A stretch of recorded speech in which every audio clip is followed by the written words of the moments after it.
The thoughts, opinions, and general overall shades thrown on High at 9 News are those of the individual speakers and not those of High at 9 News, its audience, or its advertisers. The statements made do not constitute medical, legal, or financial advice, and for advice tailored to your specific situation, please consult with a licensed professional.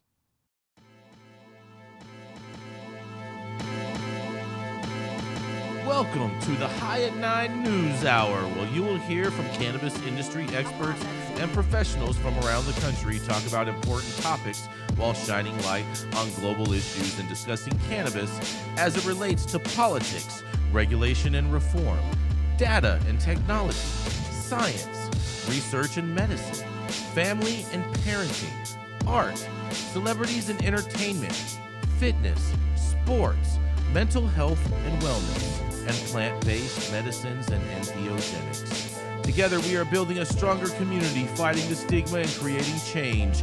With your hosts, Jason Beck and Rico Lamitte, joined by special industry expert correspondents from around the country, and daily antics brought to you by Cannabis. Coming to you live every Monday through Friday at 9 a.m. Pacific Time and high noon on the East Coast. And thank you all for getting high at 9 with us.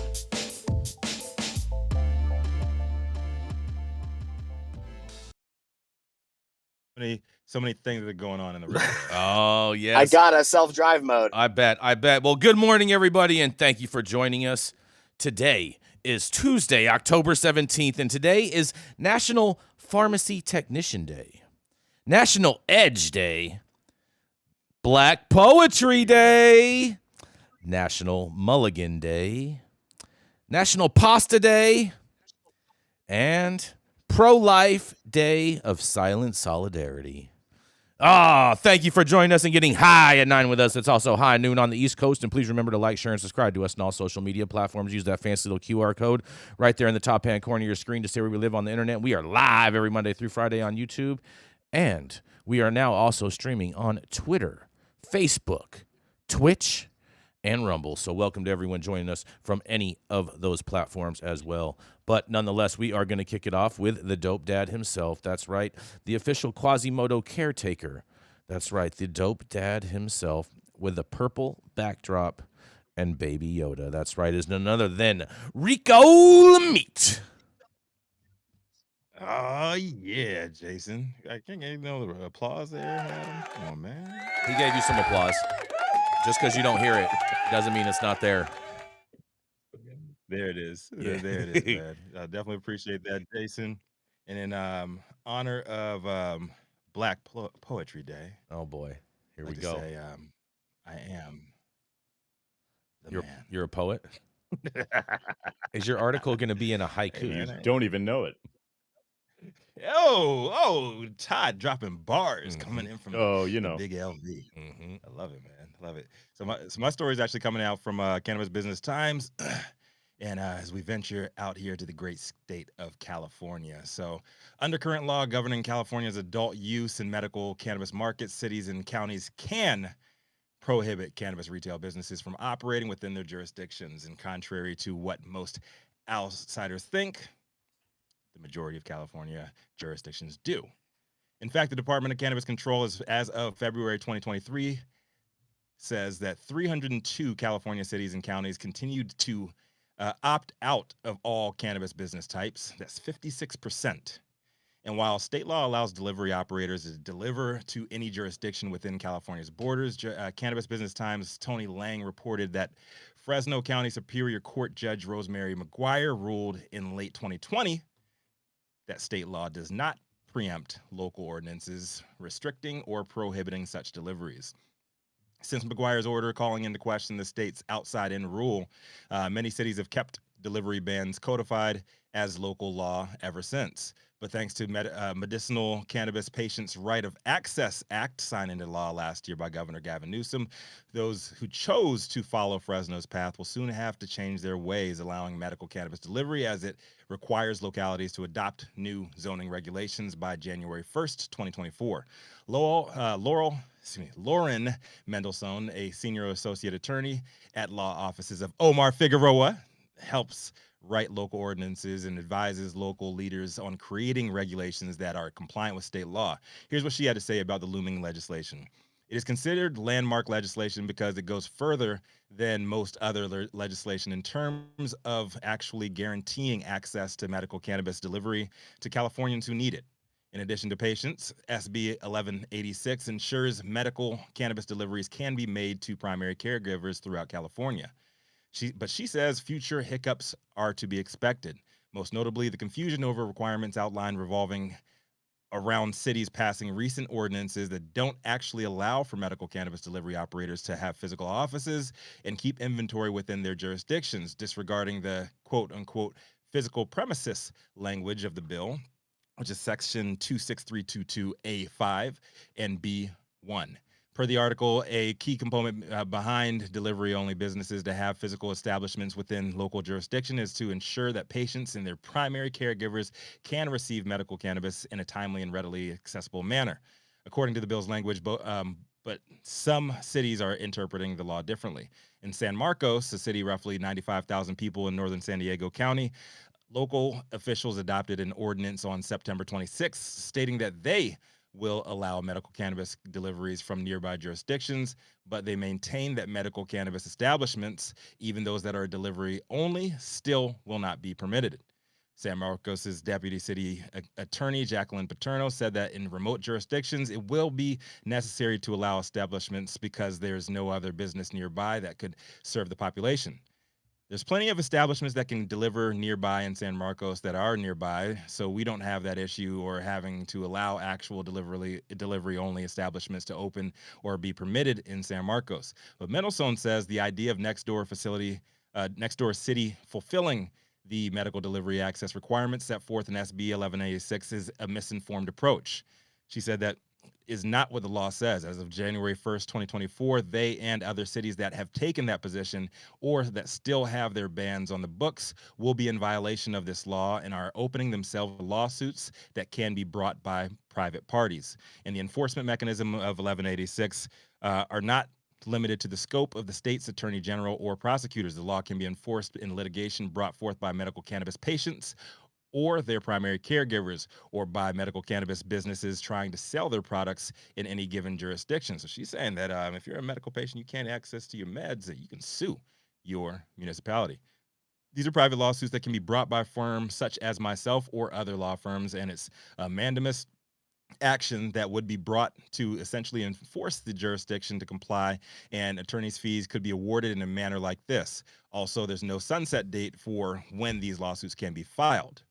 And another notable municipality listed in the article planning to opt out is the East Bay city of Brentwood, stating that their approach to the opposition comes on the legal advice of the League of California Cities, a powerful interest group with a mission to expand and protect local control throughout California. The League of California Cities strongly opposed SB 1186 when it introduced and helped organize a lawsuit in 2019 to stop the outside-in delivery model, which later culminated in Judge McGuire's 2020 court order. From the League's perspective, a government that works closest to the people is best, and that happens when local control is preserved. Borrowing from federal level Republicans' favorite states' rights strategy, often used to sidestep regulations they deem to be government overreach or quote unquote woke. But it'll be interesting to see this thing play out. I assume that the majority of us here champion the expansion of safe access to all in need of clean quality medicine. But after living in California for 12 years now, I must say so myself that NIMBYism here is quite strong, and I wouldn't totally be surprised to see or hear a few unexpected voices backing the league's stance here for whatever reason. So what do y'all think? With 3 months left in 2023, is California headed for an epic onslaught of municipal lawsuits, with majority of the 302 holdout jurisdictions refusing to comply here in California, or are things being blown out of proportion by advocates like Mendelssohn and the like? I'm Rico Lamitte, the dopest dad on the street, reporting live for High at 9 News. Super interested in hearing y'all's takes on this one. Man, It's well, like the lawyer Middleton is just pimping for business, right? no, Look what we can do. no. We can go sue. Let's go sue everybody. I think they have every right to, because the reality of it is that the state of California has said that localities cannot ban delivery in regards and well, they can ban delivery in their jurisdictions, but they cannot ban outside delivery coming into their jurisdiction to deliver to patients throughout the state. And so Right. I think they definitely have a case, and good job on Lauren for getting this out and letting people know that they can sue their municipalities. Hopefully they can get some economic stimulus out of this. And there's no sunset timeline on it too. So Exactly. there's no I statute of I, limitations. I They can halfway want to get up. move to a city that doesn't allow this just so I can sue them.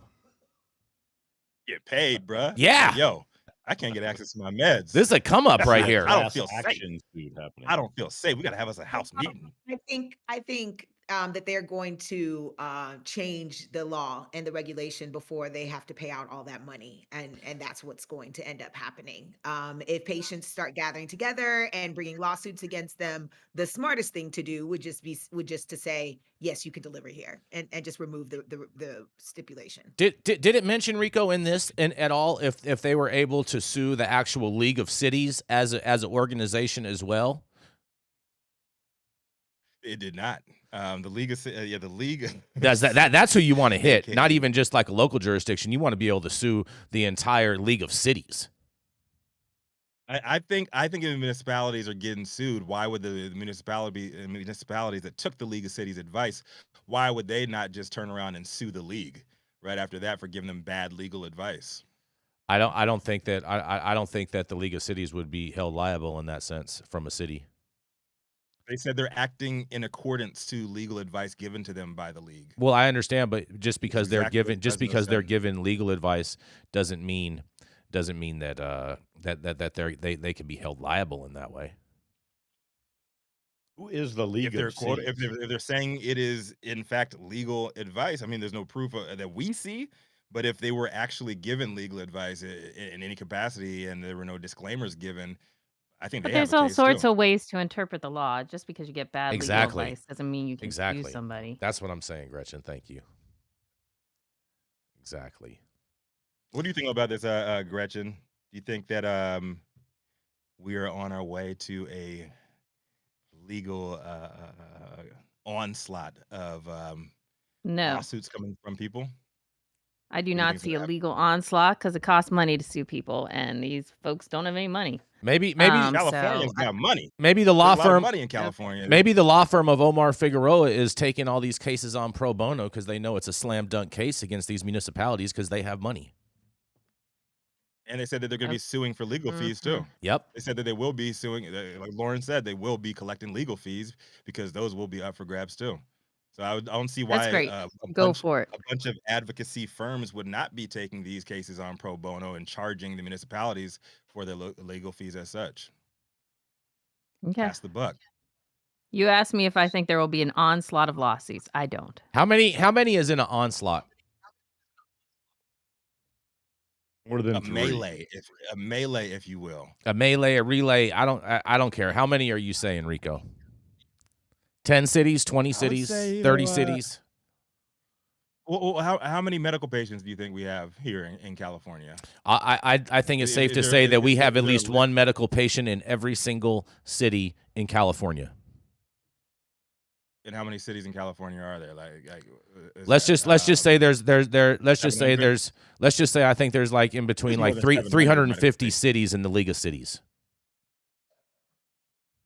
So I mean, if there's about 700 cities in California, and each one of those cities has at least one medical patient there, then I would say you could see probably 100 to 200 lawsuits going out here, or at least a few class action ones going through in Omar Figueroa law.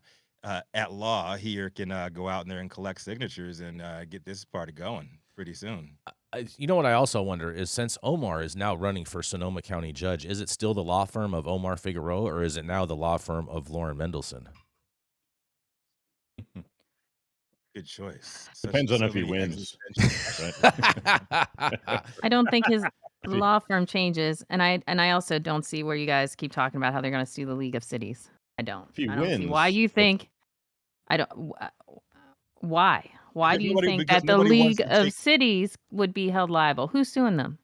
I think these I patients think should because be suing them. nobody wants to take the No, blame. patients want to sue them. If patients want to sue, they got to sue the municipality. I think the municipalities that are claiming to have taken legal advice from the League of League of Cities or whatever it's called, I think they will be suing the league because they're going to be like, oh, it wasn't our fault. We had bad advice here. Okay, well, try Yeah. suing a bunch Nobody of likes to, lobbyists. It's not gonna go well. nobody likes Trust me. nobody likes to take the No blame, one and no one is America is suing these lawsuit guys. happy. Next. And on that, we're going to go to a commercial. We're going to be right back.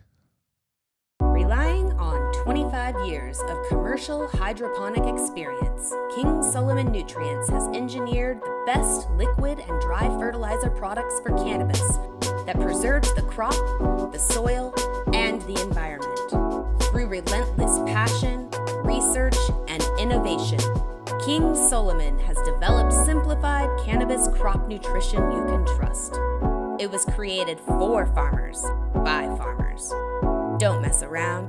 Try the crown.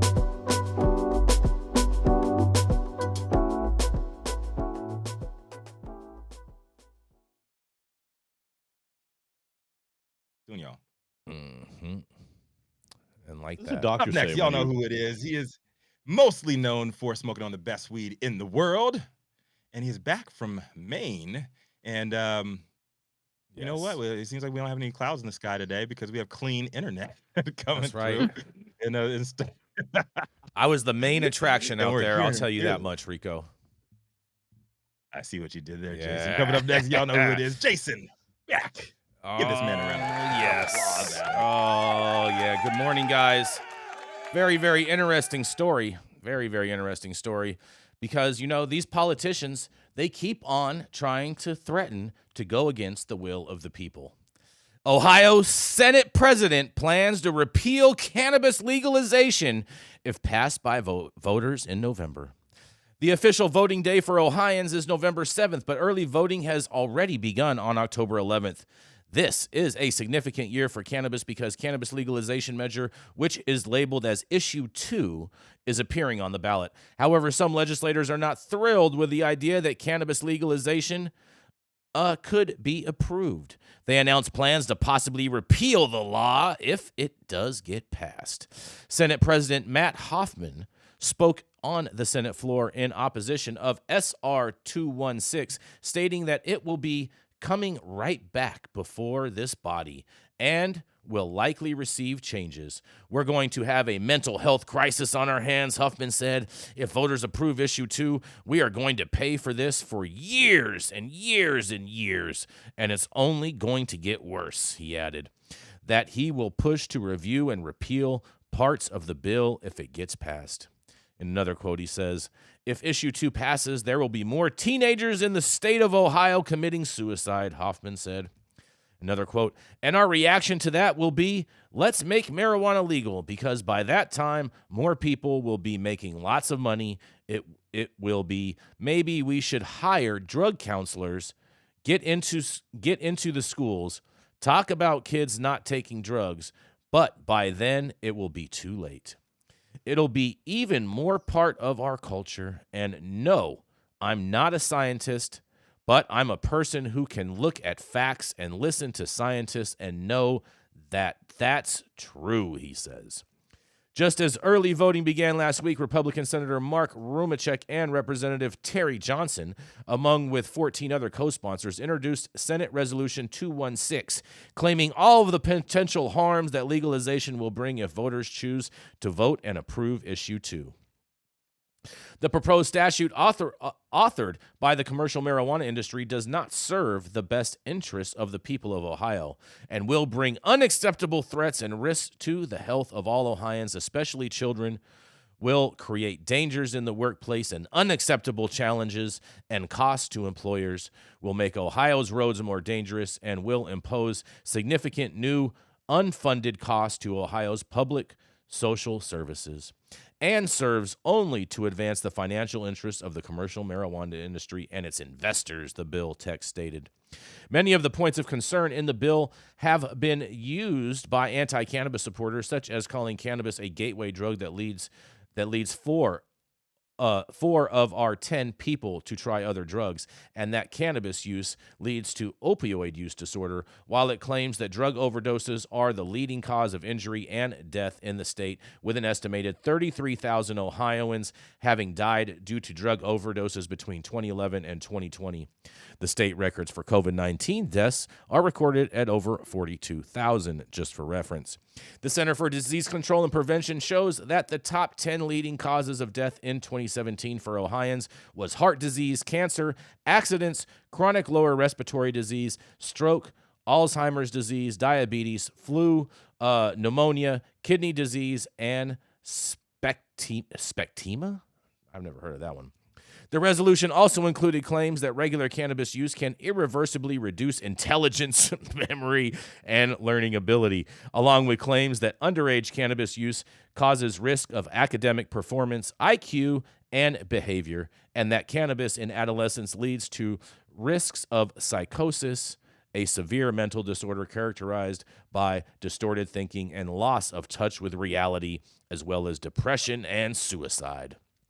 They conclude the bill text by stating that they urge voters to reject issue 2 to preserve and protect our state's high quality of life, the health and safety of our citizens, the strength and prosperity of our communities, and strong economic growth, our favorable environment for business successes and opportunity for all citizens, and the future of our young people.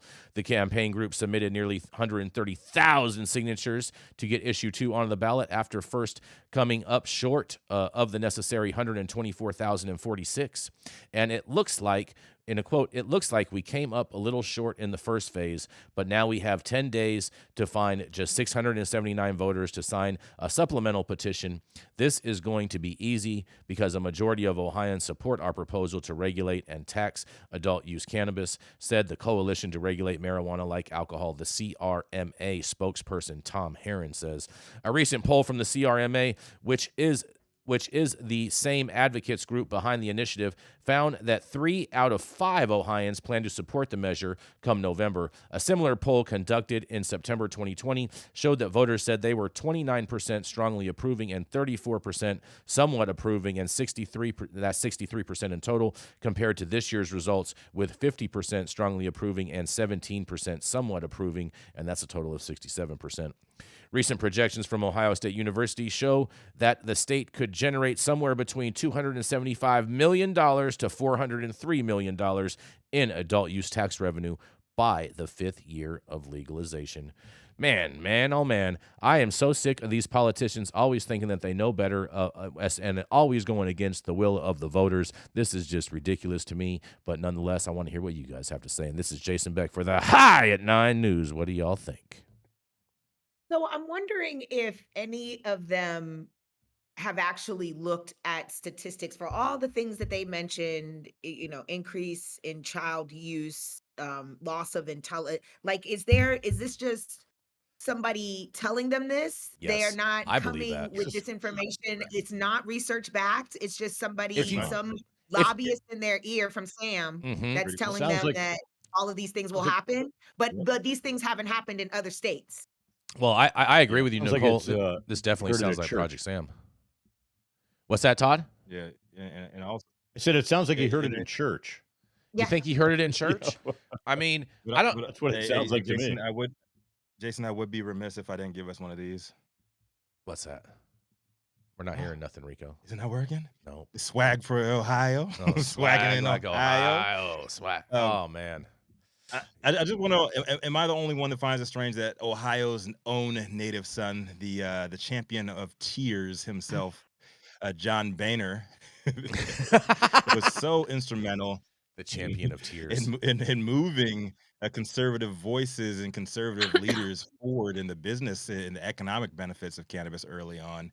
And his own state is becoming one of the biggest prohibitionist epicenters of the Midwest here. Well, I think you can blame that on Nick I don't know Lachey. if finds that strange. Like, Nick Lachey Yeah. has been radio silent. Yes, exactly. Since he found out he can't scam the state for all their licenses. It's insane. Where's 98 degrees when you need him? Man, To me, this is just so crazy that they want to go against the will of the people. And I hope the voters in Ohio see this and they reject these politicians on their next upcoming election. 100%. I think I hope more people are just pointing out the hypocrisy of the conservatives. Yeah, the conservative leadership in each of these states that they want to say they're champions of the people, they're champions of states' rights, they're champions of municipalities and their rights. But then when stuff like this comes up, they're like, "Oh no, you guys can't have what you want." Let's recount it. Yeah, we have to. It's clearly election interference, and Yep. that's what must have happened. The people don't really want that stuff. Yeah, that's a misread. They don't know what they want. It's all fake. They want what my donors tell me that they want. Exactly. That's pretty much what it is. Exactly. That's just the fact that he's out spewing those fake facts about how marijuana affects society.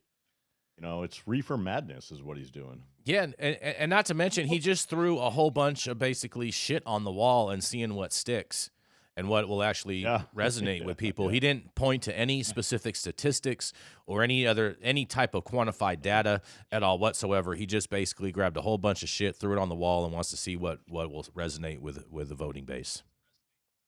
I think he's counting on what Trump does every time he gets the mic, right? Trump tells the truth. Trump does when he gets the mic. Trump just tells the truth. He tells truthiness. Mm-hmm. You know a different Trump than we all know? I know there's only one Trump. I'm like, who are you talking about, Jason? Truth What? Trump. Eric. I think we all need to realize that these are not lobbyists saying things into his ear. This is a man with a computer and a button called Google. And what he is doing is just looking at the bullshit that is put out by the media and everybody else. I guarantee you no one is spending major lobbying dollars out there in Ohio to tell this guy to go against this shit. What's happening is he is doing this of his own volition. There are plenty of cute little staffers there as well. Let me find out some facts about cannabis. And you can find out any bullshit you want to find on the internet to go with your argument and what your boss wants you to find out. To justify your narrative, you're saying. I think we need to come to the realization that if this industry wants to move forward and wants a place with lawmakers, we need to do a fucking lot of educating. Mm-hmm. And I'm also talking about reporters. It's not, we sit on here and talk about these guys spewing the wrong stuff all the time, but who's listening to us, truly? It's a bunch of people who are already pro-cannabis. And until you can start changing hearts and minds and get people who don't hear these arguments to listen, it's going to continue to stay this way. I would beg to differ there, Gretchen, because looking on ohio.us, and there's a list of executive agencies, the biggest lobbying groups in Ohio. Healthcare has the number one amount of lobbyists with 563 registered in the state. So you have big healthcare lobby there, and they are probably pushing this prohibitionist rhetoric right into the legislators' ears. For us to think that healthcare is running scared of cannabis, y'all are out of your minds. Healthcare is going to eviscerate cannabis. Because, the studies have been done that yes, there is a reduction in opioid use in states where medical cannabis is used. However, actual money and dollar-wise, it's a drop in the fucking ocean. It does not matter to Big Pharma if our cute little dispensaries open. You really think that's going to stop Big Pharma and going to put an actual hit to their bottom line? Let's get honest. Well, the biggest spender there is a Wholesale Beer and Wine Association of Ohio. I can see them pushing back on cannabis more than anybody Absolutely. else, And I have talked to plenty of wine and beer folks over the years, and they have come to me before with like, oh my God, I've seen these polls that people are changing their minds. They're switching from they're switching from alcohol and they're turning to cannabis. And my question to them is, have you seen that decline in your sales? And they're like, well, no. Well, perhaps it's some bad fucking polling. Come on, people. You got to look at what's really happening. Yes, we think that pharma's scared, alcohol's scared, tobacco's scared, but their sales aren't hurting because cannabis is coming to business. Bud Light sales dropped. I think, They need to change their attitude and go get some good polling, hit the strip club, so you know what I'm talking about. Oh boy. Oh boy. Oh boy. Oh boy. This Yeah. industry needs a dose of reality. That's I agree true. with Gretchen. These all of those industries she just named, as soon as cannabis becomes legal, they're jumping right in. They're already in. Pepsi's already making hemp beverages. Marlboro's already growing hemp, ready for cigarettes to hit the market. Like they're not being threatened by what we're doing. And it's the consumer that if the consumer is not educated and people who don't use, like she said, we got to start having conversations with more people that don't agree with us, Mhm. that don't touch cannabis. And that's going to be the key to changing hearts and minds. Very, very, very Agreed, true. agreed. Very true. Making it personal for them. Gretchen, you don't think that a lot of these talking points were put together by Project Sam for these legislators? No, and to think that Project Sam has a ton of money to be spending it on these talking points. I think those talking points might be somewhere on a website, but to think that Project Sam has the money to be out there lobbying all these different states, that's crazy. I don't know. I think They they ain't got do. the money for that. I think they got the money. Okay. I think they got. Continue to believe that your thoughts are facts, Jason Beck. I was just saying that I think Goes that. with, I think they do your- have money. Your typical, they don't, but Okay, I didn't the realize. amount of money to do state lobbying in all of these places is a lot more money than they have. It's not really all these places. It's only states that have legislation on the ballot, and that's only a But I'm handful of saying states over right the now. years, forever. Okay, Jason, you're right. I'm wrong. That's You know that's all not what the I was facts. saying. We're having a discussion. It was not even about being I'm right or telling wrong. you, you're wrong. You think you're right. I think I'm right. Can we move on? It's 12:30 and we've only been through two fucking stories. Yes, we Let's can. go. We can move. Let's go on. We're gonna go right into our feisty redheaded conservative Gretchen Gailey, who loves to be right all the time. That's right. It is the founder of Panoptic Strategies, Miss Gretchen Gailey. All right. Well, for brevity's sake and to keep this damn thing moving, I will keep my story nice and short. Poll finds decline in support for marijuana banking bill, but 55% still want to see Congress pass it. Blah, blah, blah. Majority of Americans, 55%, say they want Congress to pass legislation. This was a poll conducted last month by Morning Consult.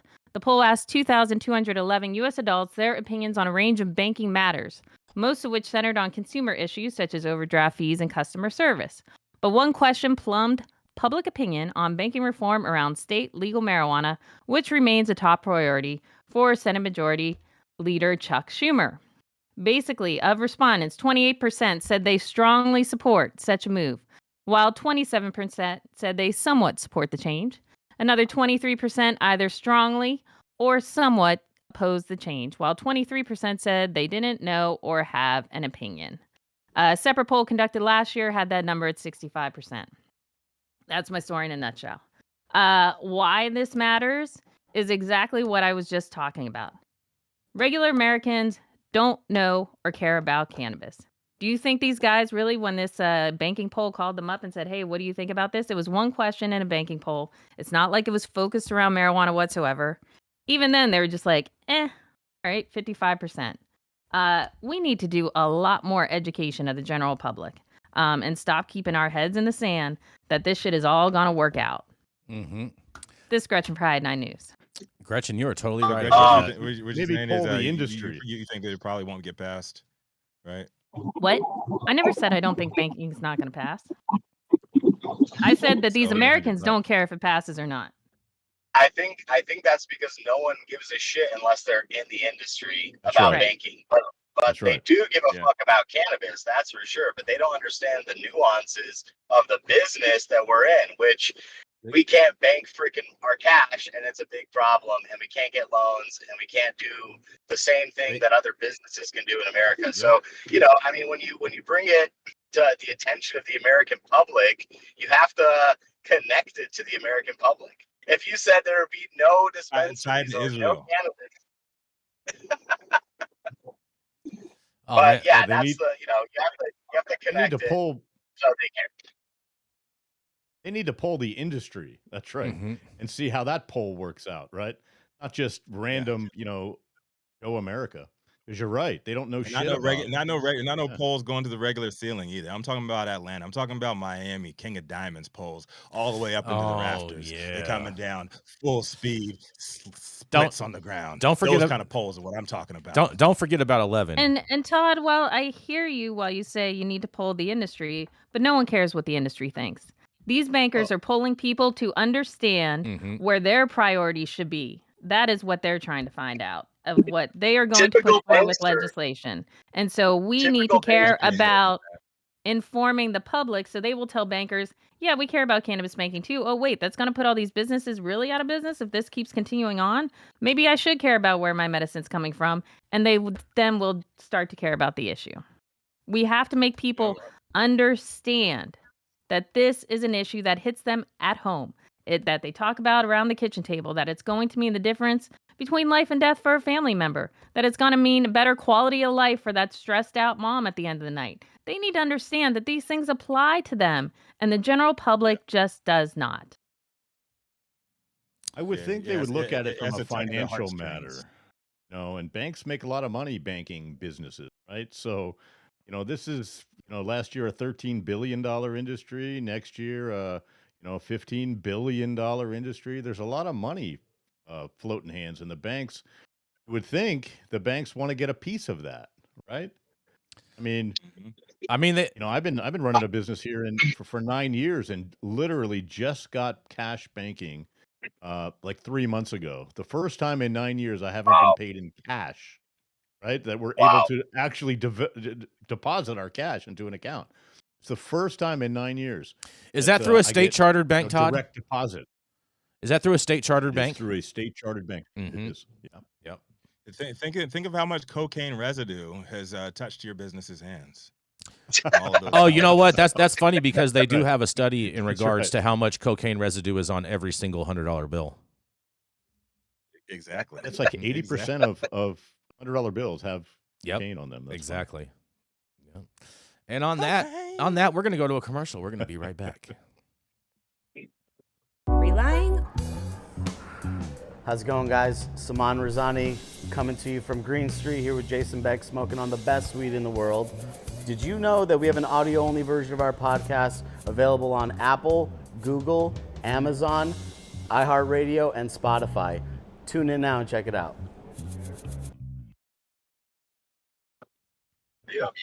Stop whatever you're doing. Make sure you hit that like button. Make sure you hit that subscribe button. And you can also read all of the articles that we cover today on our website at www.highat9news.com. Make sure you check it out and tell a friend. The Control Tower from Highly Educated has perfected the dab. Utilizing the concept of thin film evaporation, you can waste none of it and taste all of it. The micro texture of the SE pillar increases nucleation at elevated temperatures. And with the tower propelling at 2,600 RPMs, it's certainly the most efficient dab experience to date. The Control Tower from Highly Educated.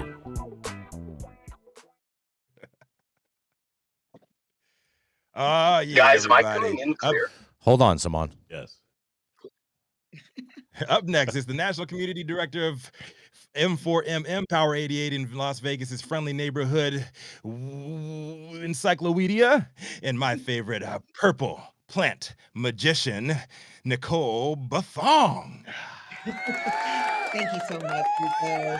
Appreciate the introduction. Hey, Pam. All right, so my story today is coming out of Hawaii. And island hopping a new cannabis wholesale route in Hawaii. This is from MJ Biz Daily. A handful of medical cannabis companies in Hawaii are selling and delivering wholesale flower and other marijuana products from one island to another, a first for the state and a rare sales route anywhere in the U.S. Island hopping by plane, helicopter, or boat is common for visitors and residents traversing the region, an archipelago in the Pacific Ocean that encompasses a land area totaling more than 6,000 miles. And now the state's medical marijuana industry is hopping on board to expand product offerings to thousands of medical marijuana patients. Industry operators are reluctant to share details, of course, given potential legal issues, among other reasons. Traveling from one island to another requires crossing federal waters, and marijuana remains illegal under federal law, as we know. But Hawaii legislators recently gave their blessing in June. Lawmakers approved legislation allowing state licensed companies to sell wholesale marijuana to cannabis businesses, including those located on other islands. The regulation took effect in August. Big Island Grown, which is 35,000 square foot indoor cultivation operation on Hawaii Island, completed the state's first wholesale inter-island transaction on September 1st with Green Aloha Dispensary on Kauai. Within 9 days, Big Island Grown's flower sold out at Green Aloha's dispensaries in Kapakoa and Kaloa, helping the retailer boost gross revenue 40% over month to month. Some U.S. operators already have been transporting regulated cannabis by sea and air, though it's rare. In Alaska, Weed Dudes in commercial flights to its retail stores in the hamlet of Sitka on Baranof Island, just off the southern coast. In Washington state, at least 3 retailers are located in the San Juan Islands, including on San Juan Island and Orcas Island. Obviously, operators are assuming all of the risk. In addition, Hawaii's medical marijuana market is restrictive. Gummies, brownies, and other edibles were allowed only last year. The state's medical marijuana industry is small, with only 8 licensed operators on 4 of its 8 main islands. Partly because of Hawaii's long-established illicit market and collectives, patients' registrations have been flat for years, stunting revenue for license holders. As a result, lawmakers have been reluctant to take any significant action to prop up the medical marijuana industry or legalize adult use. Through the end of July, approximately 33,000 patients were registered, a total that has remained relatively flat since at least January of 2022, according to the state data. It is said that about a third of cardholders are registered simply for added protection against enforcement. Another third utilize the card for personal grows or stack several cards together to create larger cultivation operations, and ultimately their own distribution and retail networks outside the scope of regulatory oversight. While adult use legalization efforts have failed to gain ground the past few years in Hawaii's more conservative House, industry insiders are optimistic legislation could pass in the 2024 session. From advocates on the ground in Hawaii, they support adult use if the collectives remain. They do not want to lose the medical program just to bring in adult use. The 8 licensed retailers in the state are businessmen and women that were not in the industry prior. The locals prefer their collectives, which are mostly operated by legacy farmers. In 2017, dispensary applicants were required to pay a $75,000 licensing fee to the health department within 7 days of receiving written notice of their selection. Applicants who were also required to have $1 million in cash plus $100,000 for each dispensary location. Those license holders were disconnected from the local community, driving majority of registered to the collectives to buy medicine. I just find this fascinating that this is new to the Hawaii Islands, getting to go from one island to another with product because it is technically one state. But I see how these licensed and regulated license holders really want adult use because they're not winning in the medical market right now. But this is Nicole Buffong reporting for High 9 News. I'd love to hear what my other correspondents think about this story. Man, I have a It's feeling. silly. Thank you for covering it. Go ahead. Go ahead. Okay, go. All right. Well, Yeah, the fact that it's one state, they should have delivery. It's confusing and stupid and wrong. Nope, because once they step foot off of land into the water, they are technically in international water. They are no longer in the state of Hawaii, and they are totally at risk of getting pulled over by the Coast Guard in a boat. And so I think their safest way of travel They should just change the law. It's stupid. You can't change the law. That's not reality because the federal government isn't going to change the law. But isn't it's actually but isn't the air federal government? It is international Wouldn't they have water to- wouldn't they because have to once you get- hit would they have the to get federal shoreline, blessing for that? that is considered international water. Yeah, They did. wouldn't they have to? Yeah, but would they also not they- have to get also- federal the blessing airlines to do are that? regulated by the FAA. Saman, but they're not taking airlines. They're going to take little puddle hoppers, little private planes back and forth. It does. No, it Doesn't matter. You're in Because the. they It doesn't use matter. FAA still regulates It that too. doesn't matter. This is the thing. I've never All air seen. traffic. I've never The seen. FAA regulates all air traffic. I have drones, never. Planes, everything. I have never Everything. seen a plane get pulled over in the air, but I have seen boats get pulled The over in the plane's not water. gonna get pulled over, but when it lands, yeah, but Jason, it doesn't matter. You're not going to get pulled over, dude. But when the plane lands, that's when they're going to come and do whatever they're going to do. That's a Because different the story. FAA regulates all air travel. I It's agree not with a you. different story. Why don't they just promote like It's homegrown it just goes to locally on each island? What's that, Rico? Why don't they just promote the farmers to grow their own on each island? I mean they need to. So they do. Collectively, they do. We're talking about the regulated industry. There's only 8 licensed regulated operators in the state of Hawaii. There's like 3 on Kauai. There's like, so they're spread around. So these regulated licensed operators are the ones that need this interstate or island hopping transportation Interstate, delivery service. Inter-island. There's collectives on all the islands that are supplying patients with medicine. They're just not in the regulated space. They're unregulated. They don't pay taxes. They collectively, like the article said, they stack their cards to be able to have a co-op essentially, because that is within the law in Hawaii for medical patients. If they so hypothetical question, like if they were able to crawl along the ocean floor, would they still be? Yes. Once you get into water, let's have an actual discussion. Question: do we know what they do in Alaska? Is this an issue up there whatsoever? Because we know that many communities up there have to be accessed by boat or plane. Alaska and Washington State, both of them have islands off their coast that are considered part of that state, and they have been delivering product to those islands from the mainland. And all I'm saying, it's already being done. All I'm saying, regardless if it's being done or not, because we know there's lots of trapping that goes on and lots of shipping all across the country, that's all still illegal. But it doesn't matter. This is illegal for them to do, and it's irresponsible of these lawmakers to tell them that it's okay for them to do it. Yeah, they would have to get it passed from the federal government. It's the same way. It's the same thing as the John Cole memo. The federal government, the Obama could not change the federal government's mind. The Cole memo, Cole memo doesn't do nothing. Cole memo is a worthless piece of paper. Just like these legislators' promises don't technically do anything. They're just saying they're not going to send people after them, but they can't stop what the federal government does. But the senators and the legislators, they're like, we're going to leave you alone. Well, wouldn't Rohrabacher Farr actually also protect these people? No, because they're crossing a federal border. I get it, but there's not allowed to be federal prosecution in a medically legal state. So how does that not apply then to the FAA or to the Coast Guard or someone else? Right. I don't see how you can get around it. I do. I think that's the whole point of Rohrabacher Farr. No, I get what you're saying. I get what you're saying, Gretchen, and that may be why there is a lack of enforcement on this. This is my legal interpretation and truth, so it must be right. I didn't know that you were a lawyer. It's amazing. We got keep going. 14 minutes. Does play one on TV though. So, oh boy, Jason's a lawyer, a doctor, and everything you need him to be. Right, everything Jason? you need to be. You know that all in one roof. That's right. But coming up next, Doctor of Love. Yes, PhDs. He's a formulation expert who reminds women over 50 how to say hello again. That's right. It is Mr. Saman Razani. Thank you. And Jason, with Halloween coming up, you could be whatever you want. Don't let them tell you can't be what you want to be. Exactly. Okay. Jason Beck, ESQ, guys, coming at you. That's right. All right, my story's out of the Garden State. We got Jersey. Workers looking to unionize. Cannabis Co. cultivation. Oh, this is from MJ Biz Daily, by the way. Cannabis Co. cultivation workers in New Jersey vote to unionize. Cultivation workers at the marijuana multi-state operator Cannabis Co.'s Vineland, New Jersey grow operations have voted to unionize.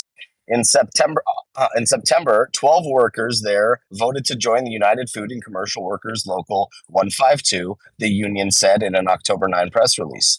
New Jersey regulators certified the vote on October 6th. In a statement, UFCW Local 152 President Brian String said negotiations on a, quote, fair contract would commence. The local recently negotiated contracts for workers at Acreage Holdings owned the Botanist dispensaries in Egg Harbor and Atlantic City, according to the news release. Along with International Brotherhood of Teamsters, the UFCW is one of the major U.S. unions organizing workers in the legal cannabis industry. Both unions are aggressively courting workers and demonstrating more militancy in dealing with management. Teamsters organized dispensary workers at several Chicago. Oh, well, that looks like that's the end of the article. And what do you guys? This is Saman Razani. What do you guys think of workers in Jersey unionizing? So I don't think this is like a major surprise. No. I mean, it's not a surprise, but it's happening in states that are more apt to having unions for other trades and things like that. So what do you think about the rest of the country when it comes to unionizing versus these places like Illinois, New Jersey, New York? Do we think that it's going to happen there, more abruptly than it is, like, let's say in California? Because I haven't heard a lot coming out of many places other than these states that have union workers. I think maybe we should start some of these fake unions and go out to New Jersey and collect some money. Saman. That is workers just unionized. So that just made the news a couple weeks ago. So it's happening across the country. Yep, people are destroying the businesses by unionizing, and it's one of the reasons you guys pay artificially high prices on cannabis. I mean, that is such a load of horse shit. This is talking about? No, this is actually a really interesting point Jason brings up. It's true. It's not an interesting point because it is an interesting point. Talking about. Yeah, but listen, with the unions decline are not in the prices. reason. Hold on, Gretchen. I know you're not in the weed game, so you don't know that the prices are declining. I don't know fucking dick. All right, continue. Okay. But the prices are declining across the country. If we see a price increase, in the cannabis in these other states, do we think it's attributed to unionization? Mm-hmm. That's a valid question. Yeah, it is. And I would say no. I mean, well, I want to know what our audience thinks. If you have any opinions on this, please write it in the comments. Yeah, I think anybody currently working for or thinking of working for at the very least, at the big any of the big 8 MSOs, I wouldn't do it without unionizing. Period. Well, that's just because they have so many priors of bad worker conduct. But a lot of these, as with most major corporations in America, that's American history, man. Right? Yeah, it's why they unionize. It's because of bad practices by their employers. That's right. Businesses don't care about the humans that work for them. They care about the bottom line. They do care about the human. I beg to differ. They do care about the humans that work for them, because if the humans didn't work for them, they couldn't make those profits. Rico, corporations are people too. You know exactly. that. We're just living it. Your boy. We're just living in the jungle. We're just living in the jungle, and Rico's up in Sinclair. That's how it goes. The people are just temporary. Living single reference right there. That's picking up what you're putting down there. Living single? No, that's not a living single comment. But I thought it was a double entendre there. It was definitely not, but that is funny. I take that back. Jim, I thought you had a little bit more melanin in you today, brother. No, I'm just thinking about Jim Carrey. Nicole knows where I was going with that. Oh boy. Oh man. Y'all are a trip. Yes. Living single, the original Friends, but you know what? Friends was whiter, so they made more money and they stole the idea. Oh God! You can go deeper on that if we want to go. Oh, here we go with the craziness again. What do you think about this one, Gretchen? Go for it. We need more unions. No, yes, agreed. No way. I love to hear. I love to hear conservatives that are pro union, because it's not all the business destroying for unions, and it shouldn't be like growth over human rights, and that's what the American economy, American style capitalism promotes. Growth. Who cares about who gets hurt along the way, as long as we're making money? We have enough money to pay off. What did Curaleaf or Trulieve had to end up paying OSHA? Was it like $8,000? They made a donation. That's what a life is worth. That's what a life is worth to a major corporation in America. About $8,000. Well, but is that not just the environment that we've created for corporation. Yeah. Isn't that our fault for allowing that? And our fractional reserve banking that deals with these investments and these conglomeration. Yeah, exactly. That's so we're just a squirrel trying to get a nut, Rico. Yeah, We're just out here America trying is to a get a nut. nation full of customers, finessers and finessees, right? And these corporations are finessers, and the majority of Americans. There's no place. Hold on. You don't think these unions are finessers? Okay. Stop it. Especially the fake ones. Enough about the unions. Can't wait to hear Todd's story. Todd, dang. Do it. Next. Let's go. Coming up next, he's a man with a golden voice, and he's got a golden tongue as well. Coming straight out of the mean streets of Nevada, he is the founder of Digipath Labs. Coming to break us down with a little golden love. Y'all know who it is. The grandfather of Dank himself, Todd Denkin. I like that. The grandfather of Dank.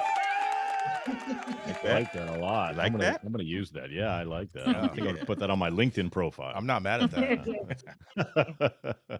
That's awesome. Well, my story out of High Times magazine, and Colorado has sold over $15 billion in cannabis since legalization. The Colorado Department of Revenue released monthly cannabis sales report for August, the latest month available, showing that adult use and medical cannabis has surpassed $15 billion. While the overall picture looks good, sales are actually down during the past few years since peaking during the pandemic, and the downward trend worries some analysts. The data shows Colorado adult use and medical cannabis sales reached a total of $15,995,376 since 2016. The state has sold $1 to $2 billion in cannabis each year, but because of oversupply issues ultimately leading to lower prices, Colorado sales are expected to be lower in 2023 than prior years. The DOR's marijuana sales report summarized total sales made by medical and retail cannabis stores monthly by county. The marijuana sales report has monthly total sales for the state. The marijuana sales by county report shows monthly sales by medical and adult use cannabis stores by county. Sales are still up compared to when the market launched in 2014, but has fallen since the peak during the pandemic. The Colorado cannabis market sold almost $2.2 billion in 2020, more than $2.2 billion in 2021, as many residents were forced to quarantine at home and government stimulus checks provided people with some extra cash. That's because the state's dispensaries are struggling amid an economic downturn. Sales of both medical and adult use cannabis in Colorado plummeted in June 2022, making a downward trend that extends to today.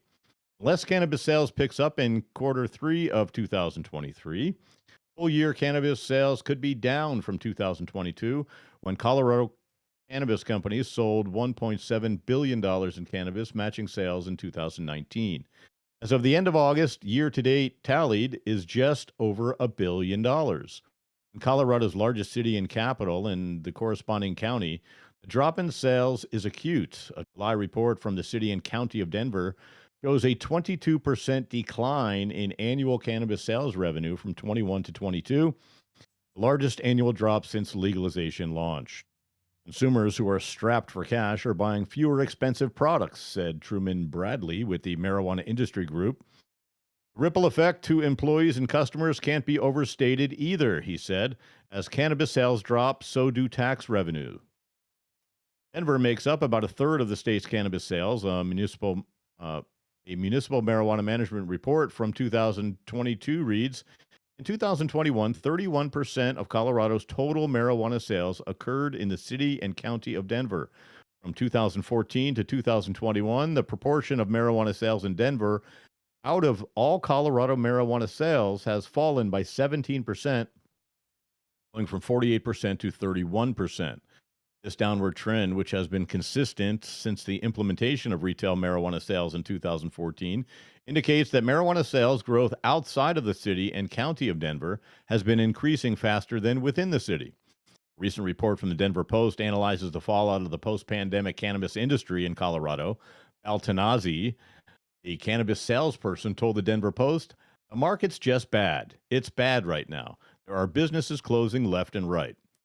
Colorado Governor Jared Polis recently sent a letter to President Joe Biden on September 5th regarding the U.S. Department of Health and Human Services recommendation for the Drug Enforcement Administration to reschedule cannabis from Schedule 1 substance to a Schedule 3 substance. He said in his letter, "We are pleased to hear that you have recently received Health and Human Services recommendation to move cannabis to Schedule 3. It's about time. This is a historic moment, and we owe you and your administration a debt of gratitude for your leadership on catching up where the science is," Polis continued.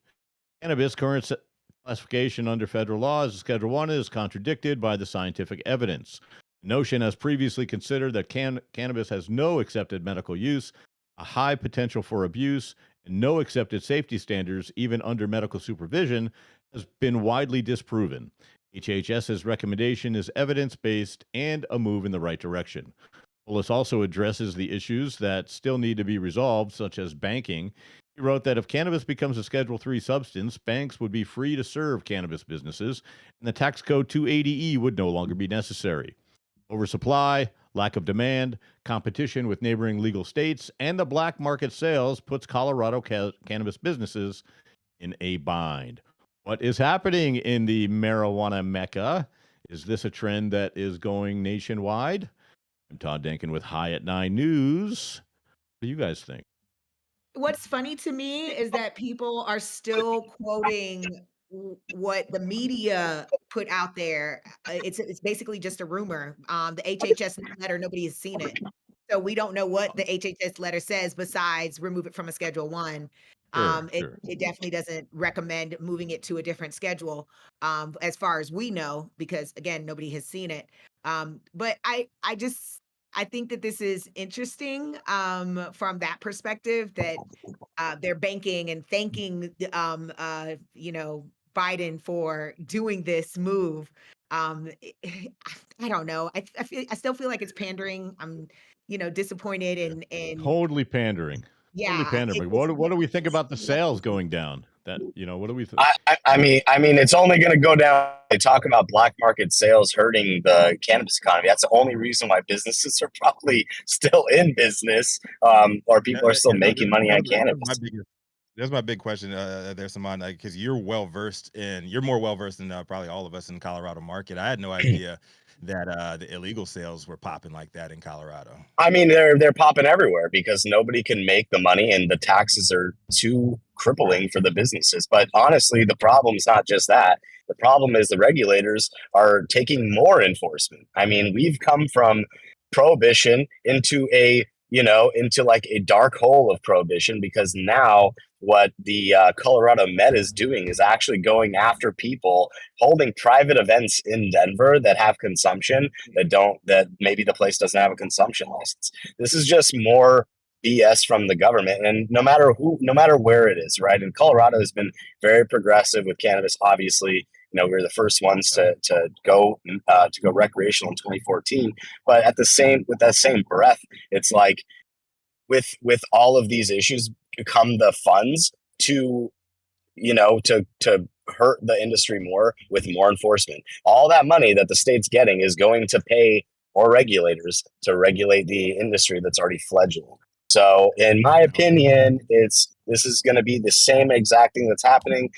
Look what we just heard about the story in Ohio. I mean, we can't walk this back.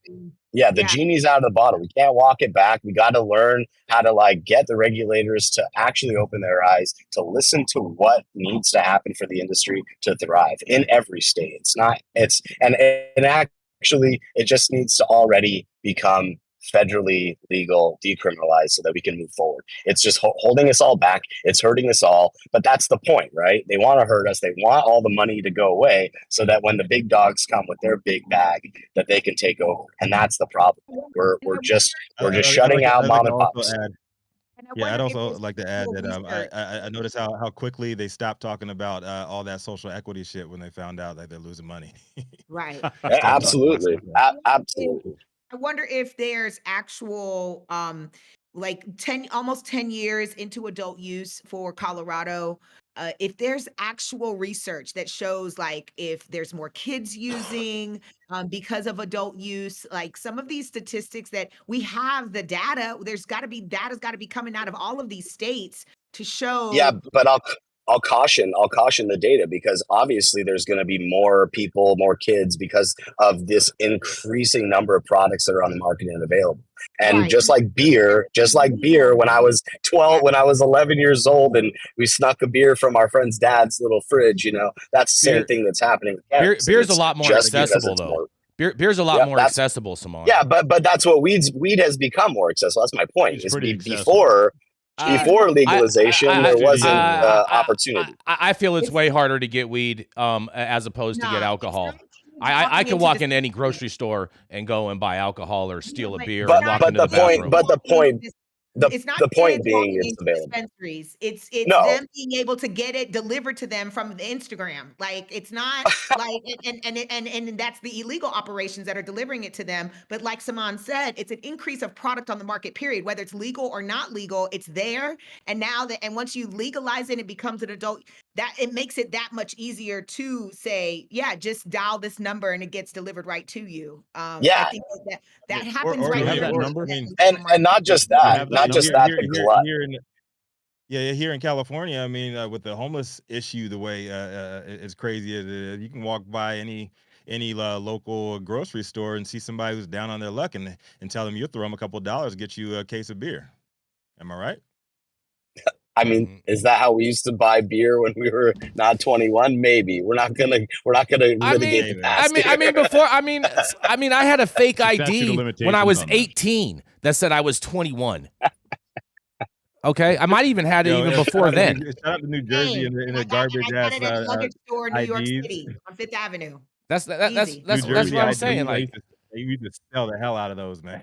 New Jersey had the worst IDs ever. New Jersey and Maryland. I had so many of those, and me and my homeboys made some good scratch freshman year of college. man, I had some good times with When my I was fake 18. ID. When I was 18, the legal age was 18. So I just had an ID. Grandpa See, Jack. yeah, Grandpa Dank, exactly. The dank father. On that note, thank you all for joining us for yet another episode of High 9 News today. You can catch us live weekdays, 9 a.m. Pacific, high noon on the East Coast. Big shout out to the super fans showing love, getting their comments posted live on the big screen. Our live audience and online supporters catching us across all media platforms, tuning in each day to the headlines of chaos, also known as the developing cannabis industry. To our vetted correspondents tuning in from all over, bringing us much needed variety of perspective and your respected opinions to the table as well. To our production team, Cloud Media Partners, House of Fuego, all the sponsors keeping the lights on, and usually our AV struggles to a minimum, at least when we don't have cloud cover like yesterday. Sorry, Jason. Sorry, Starlink. Sorry, Elon Musk. You know what? Hold on a second. I had a little bit of difficulty with the configuration on it, trying to See what figure it out. And so was. I'm confident that the next time we do this is going to be much better. We're going to work the kinks out of it today and make this thing pop. Okay. We'll see. Okay, Yeah. I can dig it. No, I'm optimistic, man. I'm optimistic. I'm Yeah. a glass half full kind of guy. But as always, Cannabis Sativa L, the reason that the High 9 News team reads these headlines daily. Thank you as well, baby girl. It has been Tuesday, October 17, 2023. The show's over. You've all been blessed with today's top industry headlines. Hope it was enough for you to put in your pipe and smoke at least until tomorrow. Saman Razani, your connection's a little iffy today, even though I'm digging the red interior. Todd Denkin, grandfather It's Dank, what do you actually have for us? maroon. You take us. I would say that, look, let's be nice to each other. Yes. Just be nice. Just be Oh, nice. There it is. Be nice. It's easy. Simple as that. It's cheap. I like that message. That is a nice grandfatherly to each other. message right there. That's for sure. 2 words. I think Yeah. if people Two were words. nicer to each other, then we'd live in a better world, Everyone's so I think the angry problem these days. is, Gotta lighten up. the problem is perception. Like, what is nice and what is not nice? What is naughty? Oh God, people are that Well, confused. I'm not saying don't be naughty. I'm just saying be nice. Yeah.